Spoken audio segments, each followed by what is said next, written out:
Patay ang isa ka 15 anyos nga lalaki matapos malumos samtang nagapaligo sa baybayon sang Purok 1, Barangay Butungon, Istansya, Iloilo, las 3:10 sang hapon, Marso 10. Ginkilala ang biktima kay alias Saint John, isa ka estudyante kag residente sa amuman nga barangay. Sa interview sang K5 News FM Sara kay Police Lieutenant Rolly Surungon, Deputy Chief of Police sang Istansya Municipal Police Station, ginpahayag sini nga nagkadto ang biktima kag ang iyang nga abyan sa baybayon kag nagdesisyon nga maligo sa dagat sa among nga oras. Apang matapos ang pila lamang ka minutos, nagpanawag sang bulig ang iyang abyan bangod nga nalumos na ang biktima tungod indi makahibalo maglangoy. Dugang pa sini nga nakita sang isa ka lalaki nga si alias Judy ang upod sini nga nagapangayo sang tabang sa diin gilayon niya ginbuligan kag ginhingagaw pa CPR sa paglaom nga maribayb. Gilayon nga gindala sa ospital ang biktima apang gindeklarar nga dead on arrival. Sa karon ang bangkay sang biktima ang yara na sa punerarya para sa nagakaigo nga disposisyon.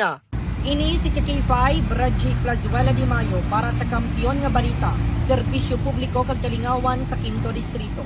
K5 News FM. Ang ini nga balita ang ginadulong sa inyo sang DTX Coffee Mix. Himo sa natural nga sangka pareho sang amarkuso, chia seeds, sugared cane extract powder. DTX Coffee Mix. Nakakapi ka na, naka-detox ka pa.